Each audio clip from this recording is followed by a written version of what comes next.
Manake ni timu ambayo ina ubora wake kwa namna moja ama nyingine. Kwa hiyo ili uweze kucheza nayo pia na uweze kupata matokeo chanya, ni lazima ufanye maandalizi ambayo ni bora zaidi. Tunarejea pale kwenye zile sababu za kuwahi na nini.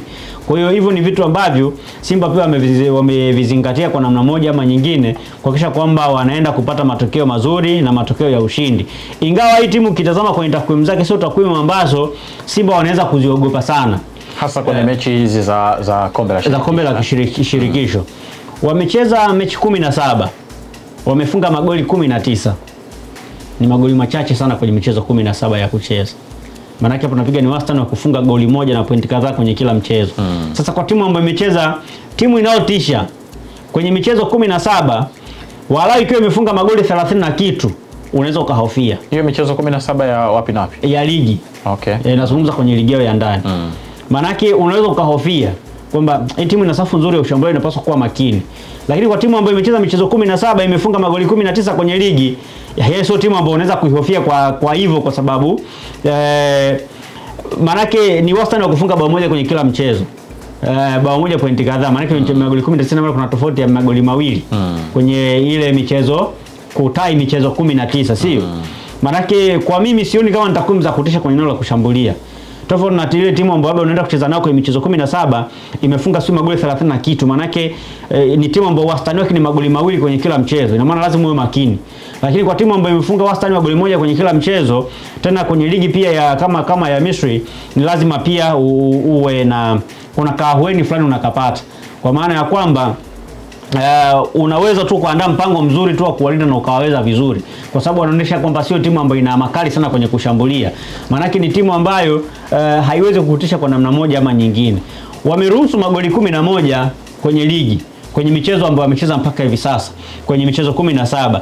Maana kwenye wastani wa kuruhusu mabao nayo pia sio kwamba ni timu ambayo labda ina kwenye takwimu ni nzuri, kwa sababu wana michezo 5, wana michezo 6 ambao wamemaliza wakiwa wana clean sheet, kwa maana kwenye ile kwenye overall kwenye ile michezo yote, sio? Kwa hiyo bado nao kitazama ni timu ambayo kwenye takwimu zake kwenye eneo la kuruhusu mabao sio mbaya sana wala sio nzuri sana, kiasi kwamba ni Simba wao wenyewe sasa kuandaa mpango mzuri wa kwenda kuwashambulia. Na kwa bahati nzuri Simba wao wana takwimu bora zaidi za ufungaji wa mabao. Kwenye ligi Simba wamefunga mabao 52, ambayo ukiangalia wao ndo wanaenda kuishambulia safu ya Al Masry ambayo imeruhusu mabao 11 mpaka sasa. Kwa hiyo ukiangalia hapo, ukipima kwenye ile wastani wa utengenezaji wa nafasi na ufungaji wa mabao, bado Simba anakuwa na advantage kubwa zaidi, kwa sababu amefunga mabao mengi 52, anaenda kushambulia timu ambayo imeruhusu mabao 11 kwenye michezo 17. Manake ukija kupima hapo unaona Simba anakuwa na advantage nzuri zaidi, kwamba akiwa na mpango mzuri zaidi ana uwezo wa kwenda kupata mabao mengi zaidi ya Al Masry. Sasa ukija pia upande wa pili, Simba imeruhusu mabao 10 na ngapi? Imeruhusu mabao 8 pekee kwenye ligi. Wanaenda kushambulia na safu ya ushambuliaji ambayo imefunga mabao 19. Maana bado Simba wakijipanga vizuri wana uwezo wa kwenda kucheza vizuri na kuruhusu bao. So ni mechi ambayo ni ngumu by the way, lakini ukiangalia takwimu za hizi timu zote mbili bado Simba ana advantage ya kwenda kufanya vizuri. Ingawa sasa hili ni angalizo kwa watu wote kwamba mechi za kimataifa huwa zinakuwa na maandalizi ya tofauti. Hata mentality ya wachezaji pia inakuwa ya tofauti. Maana yake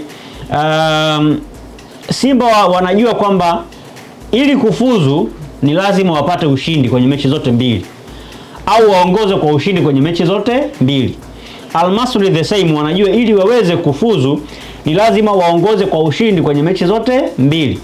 Either wameshinda zote mbili, au wametoka sare mechi moja, wameshinda mechi moja, au wamezidi kwa aggregate ya mabao, kwa maana yakatoka sare kwenye michezo yote miwili kazini kwenye aggregate ya mabao. Ndio kitu ambacho kila mtu anajua kwamba kitamsaidia kwenda hatua inayofuata.